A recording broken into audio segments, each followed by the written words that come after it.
Assalamualaikum.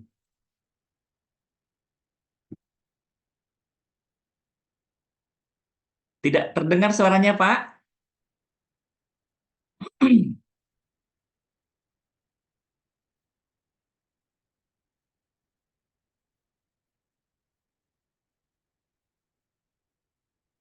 Halo?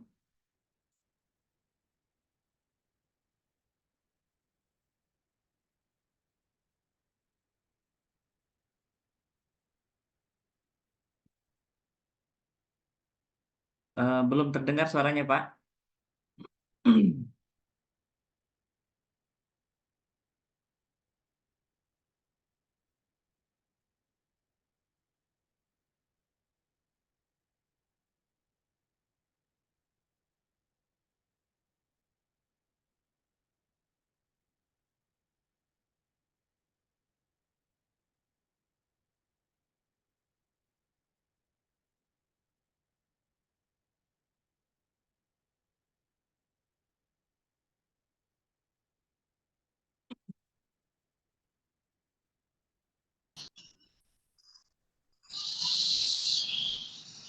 Ya, sudah, Pak. Ya, Alhamdulillah. alhamdulillah. Kita mulai ya, Pak? Oke, siap Pak, siap, Ya, siap. siap. Ya, baik. Assalamualaikum warahmatullahi wabarakatuh.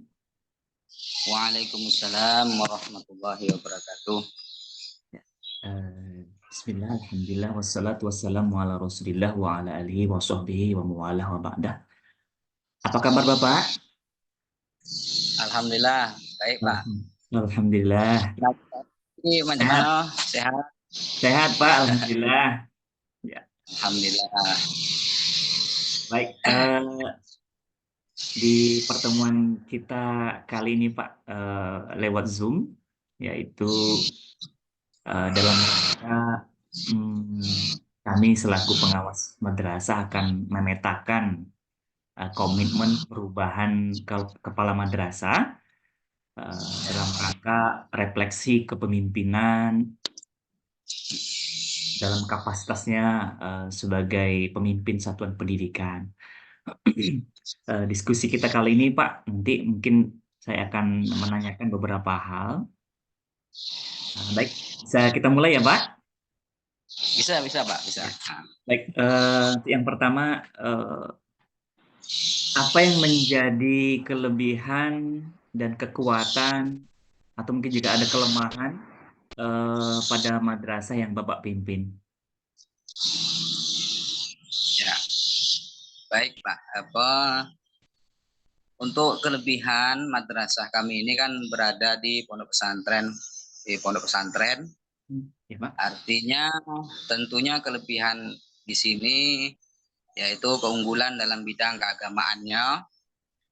Itu buktikan dengan seringnya siswa dan siswi mengikuti kegiatan-kegiatan keagamaan di masyarakat, seperti misalkan ada orang minta sedekah sholat mayit, kemudian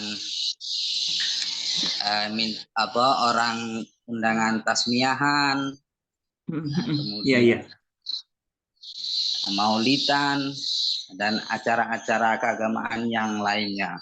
Nah, itu kami aktif ikut serta di masyarakat ini, di Kelurahan Tebing Tinggi ini, sebagai peserta gitulah, ikut serta dalam dipercaya masyarakat gitu istilahnya tuh, tahlilan dan sebagainya, kenduri-kenduri dan sebagainya. Nah, kemudian tidak luput pula tentunya dari bidang keseniannya, misalkan seni hadrah tadi itu, seni hadrah, kemudian drum bandnya, nah itu sering kita dicatar untuk hajatan-hajatan pengantin dan lain sebagainya. Nah, itulah keunggulan-keunggulan di bidang madrasah. Dan tentunya yang masalah keagamaan tadi, MTQ, nah, alhamdulillah di tahun 2023 ada siswi kami itu ikut serta dalam MTQ tingkat kabupaten dalam bidang tafsir Al-Quran bahasa Arab, itu mendapatkan peringkat 2. Alhamdulillah. Makili waktu itu diambil oleh apa ya, Suban kalau tidak salah. Desa Suban kalau tidak salah. Nah, itu Pak di antara kelebihan-kelebihan madrasah kami. Tentunya kalau kekurangan, nah itu banyak. Di antaranya satu, fasilitas sarana prasarana yang kurang mendukung. Yang kedua, tentang tenaga guru atau tenaga pendidik. Nah, itu banyak guru kami ini banyak yang apa namanya belum S1 lah, di antaranya sekitar 40% adalah itu belum S1 kan. Kemudian banyaklah istilahnya tuh kekurangan. Di antaranya satu tadi masalah fasilitas, yang kedua masalah guru, itu kekurangannya diantaranya latar belakang pendidikan ataupun pendidikan yang belum S1. Nah, itu diantaranya kekurangan madrasah kami. Nah, sehingganya kemudian kurikulumnya, karena kurikulum tuh apa ya istilahnya berganti-ganti Pak. Nah, jadi agak lambat guru nih informasinya tuh agak lambat dikarenakan yaitu tadi megang laptop tuh payah gitu kan. Masih gaya-gaya lama, masih guru-guru pesantren gitu kan, baca kitab. Nah, itu keahliannya. Jadi kalau masalah ikuti kurikulum harus mengikuti abad ke-21 waktu itu kan. Nah, kemudian sekarang nih tambah lagi kurikulum merdeka IKM, itu agak-agak sulit kita mengimplementasikan di madrasah kita ini. Tapi guyur-guyur, istilahnya pelan-pelan, dari tahun ke tahun kita tingkatkan lagi, kita supervisi kan, apa yang perlu kita perbaiki. Alhamdulillah lah sekarang nih ya secara bertahap. Nah, kita mengikuti perkembangan kurikulum tersebut. Nah, itu Pak kurang lebihnya. Pak, dari poin-poin yang Bapak sampaikan tadi antara kekuatan atau kelebihan dan kelemahan, apa yang bisa Bapak simpulkan, kemudian bagaimana Bapak mencari strategi untuk mengantisipasinya? Tadi terkait kelebihan, saya itu luar biasa Pak. Berarti anak-anak kita itu yang tadi juara MTQ bahasa Arab tuh dari guru-guru kita ya, berarti pengetahuan knowledge-nya, Masya Allah, itu luar biasa, itu kekuatan yang itu tuh susah tuh dimiliki oleh madrasah yang lain. Kemudian dari kelebihan tadi dan kelemahan ya, kelemahan tadi guru-guru kita yang masih 40% belum S1, kemudian kelemahan sarpas tadi. Bagaimana dua-dua itu Bapak mengantisipasinya? Baik, ya Pak. Syukurnya itu tadi guru-guru di sini memiliki etos kerja yang luar biasa. Artinya semangat, disiplin, jujur, itu alhamdulillah ada pada diri mereka. Tapi kesulitannya tadi kan masalah kami tadi, masalahnya penerapan kurikulum ini yang agak-agak bingung. Jadi mereka mengajar sesuai dengan gaya mereka, gitulah bahasanya itu. Dan alhamdulillah kayak model yang juara tadi anak itu kan kita di sini kita kasih pembinaan khusus, misalkan tahfiz Quran. Kita adakan guru yang betul-betul memang tahfiz, tapi mereka bukan S1 tapi tahfiz gitu kan. Nah, jadi memang kita adakan seperti itu. Nah, kemudian cara kami menanggulangi masalah kelemahan-kelemahan guru ini kan, kelemahan-kelemahan madrasah umumnya, nah itu satu, kami biasa mengadakan rapat bulanan. Jadi setiap bulan kita mengadakan rapat, mengevaluasi, misalkan bulan Januari, kita evaluasi, misalkan dari kedisiplinannya, dari cara, dari materi-materinya sampai mana, nah itu kita evaluasi bersama. Nah, kemudian yang kedua kami berikan kesempatan kepada majelis guru yang belum S1 untuk melanjutkan ke S1-nya dengan sekolah jarak jauh seperti sekolah di UT misalkan bagi yang berminat. Alhamdulillah di antara mereka yang 40% itu ada sekarang ini sudah semester 6 sudah ada. Nah, jadi alhamdulillah mereka mengikuti. Yang dulunya tidak mau megang laptop, alhamdulillah sekarang sudah beli laptop. Nah, itu sekitar 3 tahun yang lalu Pak, itu memang wallah aduh megang laptop itu tak mau gitu kan, karena kebutuhan kita satu penilaian sudah pakai RDM, kemudian ujian dan lain sebagainya. Rata-rata sekolah sudah menggunakan elektronik gitu kan. Jadi mau tidak mau kita selalu motivasi kepada majelis guru, kita pelajari bersama dalam 1 bulan tuh kita rapat tadi kan. Kemudian kita adakan micro teaching kecil-kecilan gitulah Pak. Apa namanya itu? Apa namanya itu ya? Lupa saya tuh. Pokoknya kalau misalkan saya kan yang kebetulan saya sering ikut pelatihan saya itu kan. IHT Jadi Pak, saya dapat training. Ya, saya dapat ilmu, kemudian saya bagi-bagikan kepada majelis guru. Misalkan cara penilaian.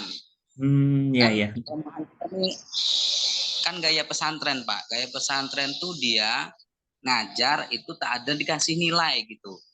Nilainya nanti di ujung ujian semester gitu kan. Padahal tuntutan kita setiap ngajar dikasih nilai, tercapai apa tidak pembelajaran kita hari ini kan gitu. Nah, ini jarang dilakukan oleh guru. Jadi kita sharing-sharing. Nah, jadi misalkan satu materi kita ajarkan. Jadi sampai anak itu otaknya gitu, sampai menerima apa tidak mereka itu gitu kan. Jadi kita yang sederhana gitu Pak. Nah, jadi itu diantaranya. Jadi guyur-guyur kita, yang guru-guru yang sudah tua kan ada juga, yang PNS ada juga. Jadi mereka kita suruh kasih masukan gitu kan kepada kami guru-guru di sini. Nah, jadi saling berbagi lah istilahnya itu, saling berbagi pengalaman dan pengetahuan. Kemudian untuk siswa juga gitu, siswa ini dalam 1 bulan ini keaktifannya seperti apa, kedisiplinannya seperti apa. Nah, itu kita bahas dalam waktu 1 bulan nih. Nah, kira-kira kurang disiplin dalam sholat jamaah misalkan. Nah, maka kita belikan kita kasih ada pembinaan guru-guru yang membina khusus sholat jamaah gitu kan. Nah, jadi diperiksa absennya, ditindaklanjuti dan lain sebagainya. Nah, alhamdulillah ya berjalanlah pelan-pelan, sehingga guru ini alhamdulillah mau belajar, mau sama-sama belajar, sehingganya ya mudah-mudahan tujuan pembelajaran, tujuan pendidikan tercapai gitu aja. Kurang lebih seperti itu Pak. Ya. Saya tertarik benar itu dengan micro teaching, kemudian digabungkan dengan IHT, praktik baik, itu keren itu Pak. Saya kira itu sama dengan juga di dalam kurikulum Merdeka itu ada istilah sekarang namanya Kombel, ada komunitas belajar. Di Bapak sudah mempraktekkan gitu, Pak, ya? Sebenarnya kurikulum Merdeka itu Bapak sudah praktekkan itu. Iya, Pak. Untuk selanjutnya nih Pak, adakah pertimbangan lain yang Bapak gunakan dalam menentukan skala prioritas program perencanaan rencana kerja madrasah? Mungkin yang utama dulu, bagaimana Bapak menyusun rencana kerja madrasah, Pak? Kemudian adakah pertimbangan-pertimbangan dalam menentukan rencana kerja madrasah atau rencana kerja anggaran madrasah? Apakah perlu dibentuk tim atau seperti apa gitu? Kalau dulu kan ada namanya TPM, Oh iya, tim pengembang madrasah, atau ya, stakeholdernya seperti apa? ya Apa betul. siapa yang terlibat? Enggak, Pak. Oke baik Pak. Ya, ya dalam merencanakan anggaran madrasah di Madrasah Aliyatul Ulum kita membentuk sebuah tim pengembang madrasah Pak. Nah, kemudian tidak luput pula kita libatkan komite dan juga tentunya yayasan. Nah, itu sangat penting dalam mengembangkan madrasah kita ini. Nah, itu Pak yang Hmm. menjadi apa? Kalau skala prioritasnya ya tentu kita mengacu kepada visi dan misi. Tentunya kita menginginkan anak kita ini beradab, berilmu, kemudian memiliki keterampilan. Nah, eh, keterampilan lah pokoknya tuh keterampilan di masyarakat gitu kan. Nah, ini kalau yang sekarang ini kami membuat ini Pak, entah ini kurikulum merdeka entah bukan saya tidak paham juga, ini Mm-mm. cuman rancangan saya aja gitu kan. Iya. Apa tuh, Pak? Boleh Apa saya tahu? membuat apa pakan ayam dari apa namanya itu bahan-bahan limbah bekas. Itu Pak, Nah, karena betul tuh kita, P5 P2RA tuh, Pak. Itu kurikulum merdeka itu. oh itu Pak ya, Iya, benar itu. Iya, ya kan, ya kami kan sharing sama guru-guru apa ini mm-mm. kira-kira masuk dalam kurikulum merdeka kan, Masuk, Pak. kata sebagian itu masuk Pak Ustadz kata dia kan Masuk. ya. Nah, berarti kita terapkan lah mudah-mudahan kan di sini kan Pak kita pesantren. Mm-mm. Pesantren ini kan banyak limbah seperti makanan, bekas makanan dan lain Mm-mm. sebagainya itu Pak. Bekas makanan itu Mm-mm. dibuang sama anak kan, istilahnya itu Mm-mm. dibuang-buang percuma itu bekas-bekas itu kan. Kemudian kalau sudah busuk mereka jijik untuk memungutnya dan kita pun tak enak menciumnya kan gitu. Jadi saya pikir seperti apa caranya kita mengubah benda-benda ini untuk Mm-mm. membuat bermanfaat gitu kan. Mm-mm.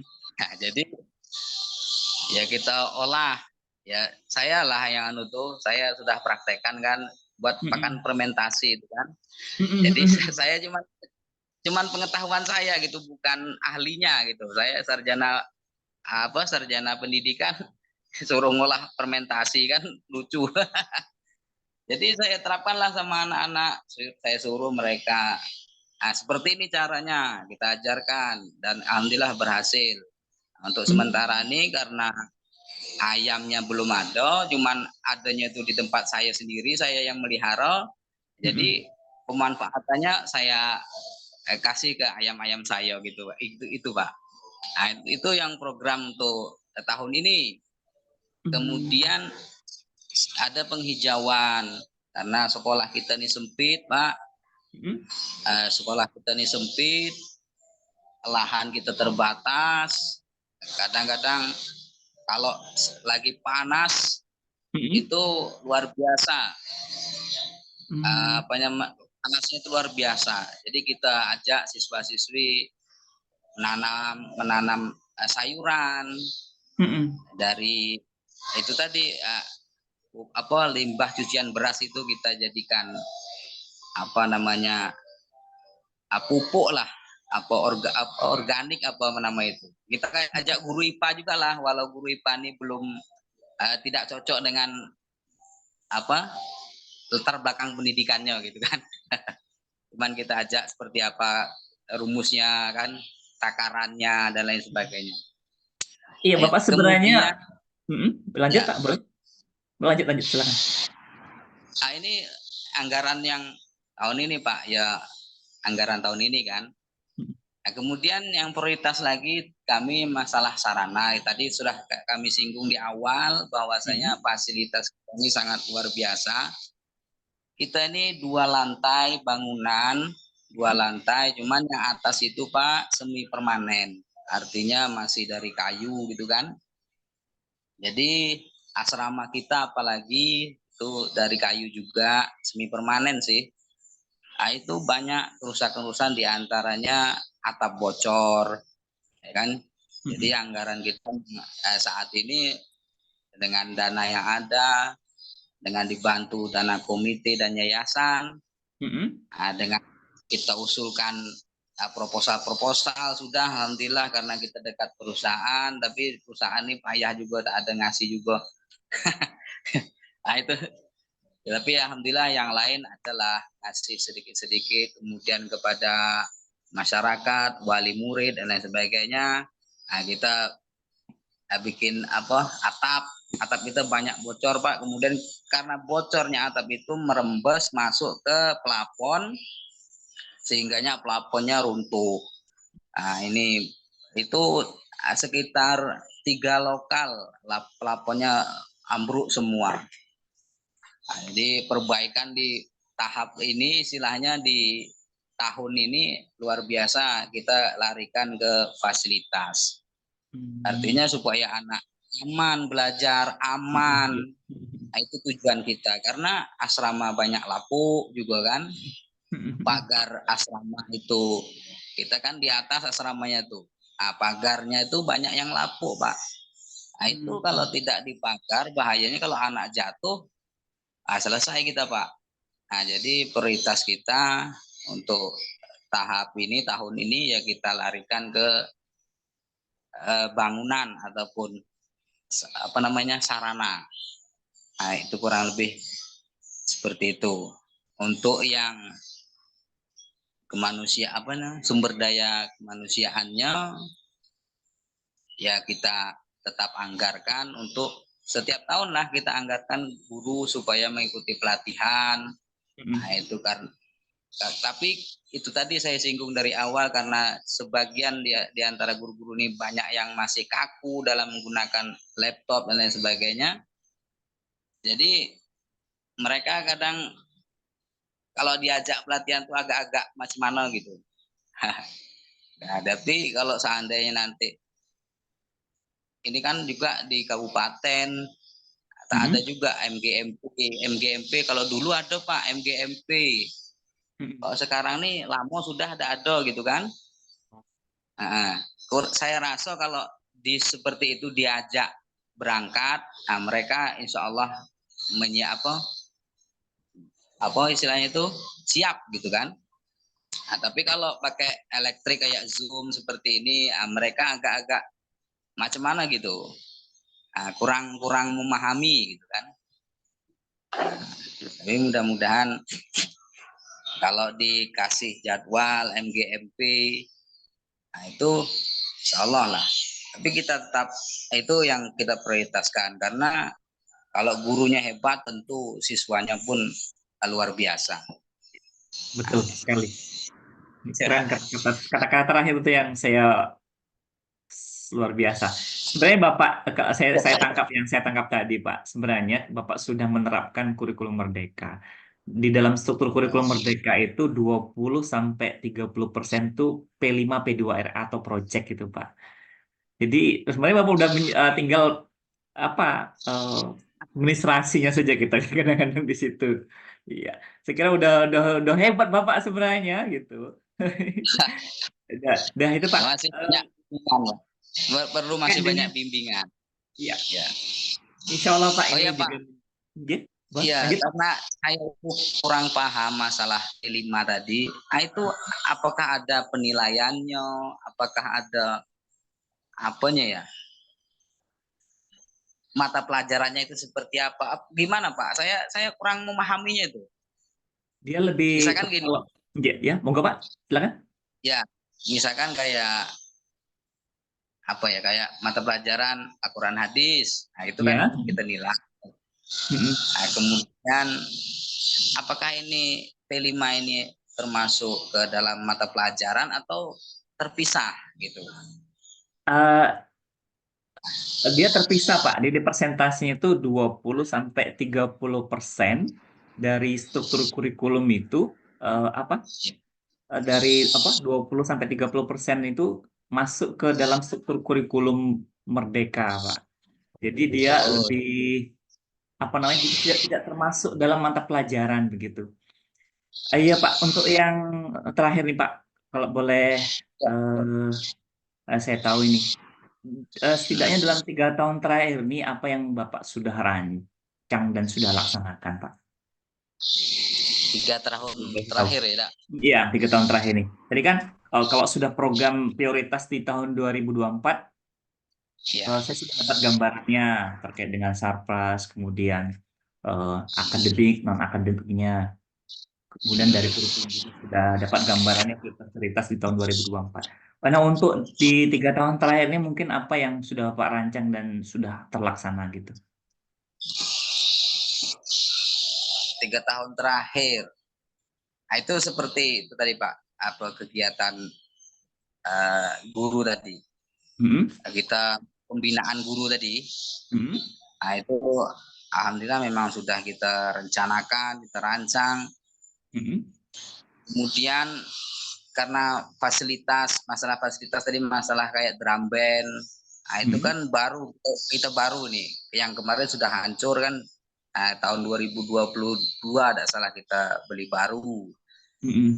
Nah, kemudian perpustakaan kemarin tidak ada. Tahun 2020 itu perpustakaan kosong. Mm-mm. Nah, sekarang alhamdulillah sudah ada walau sederhana.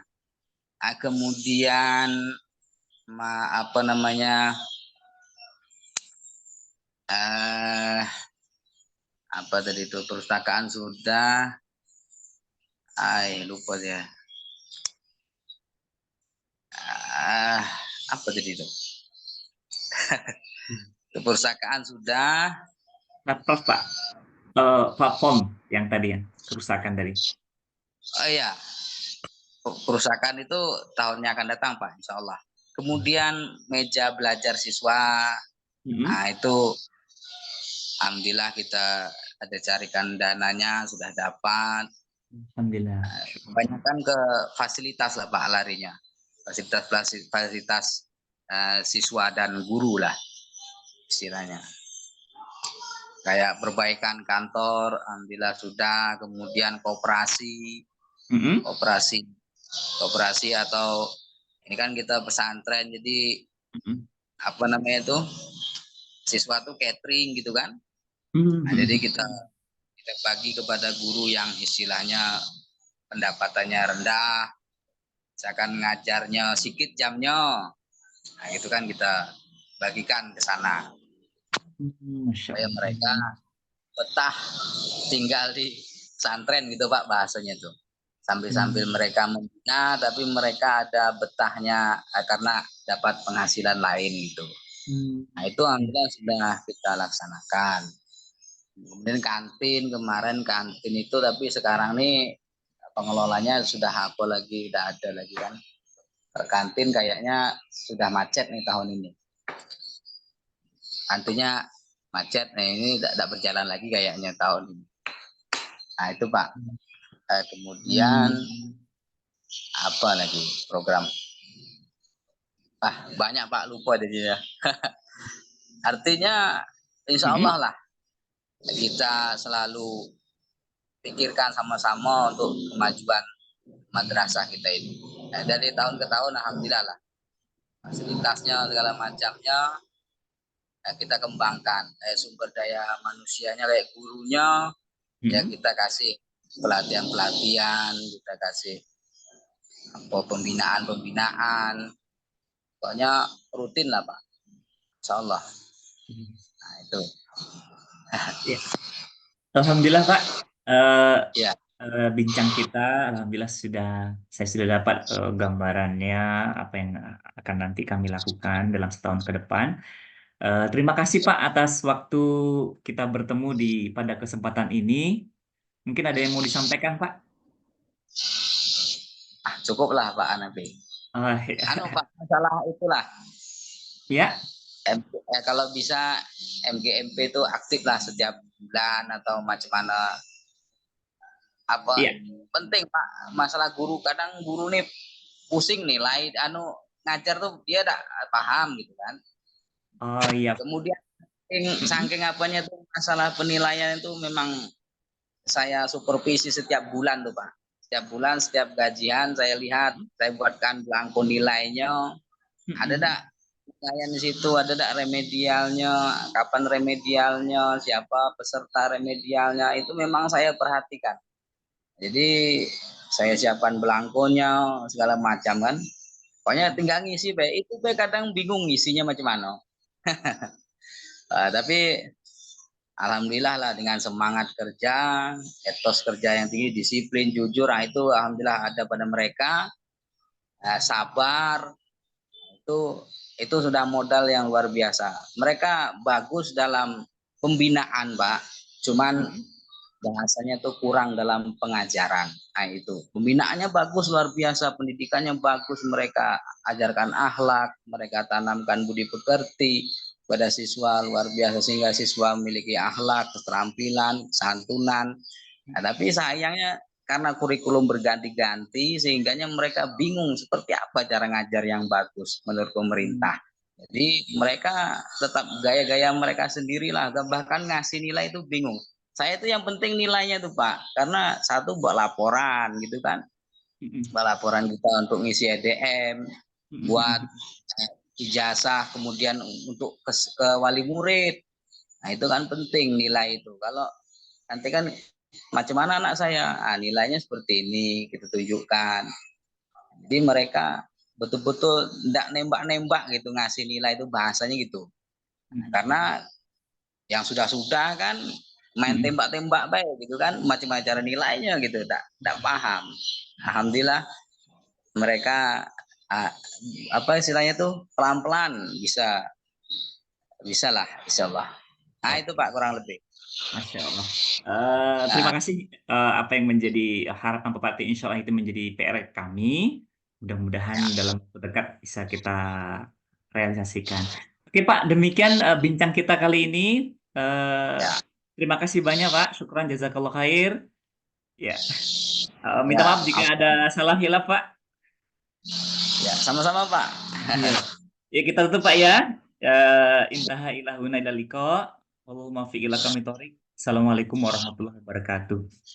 Waalaikumsalam warahmatullahi wabarakatuh. Baik. Ya Pak, mari Pak.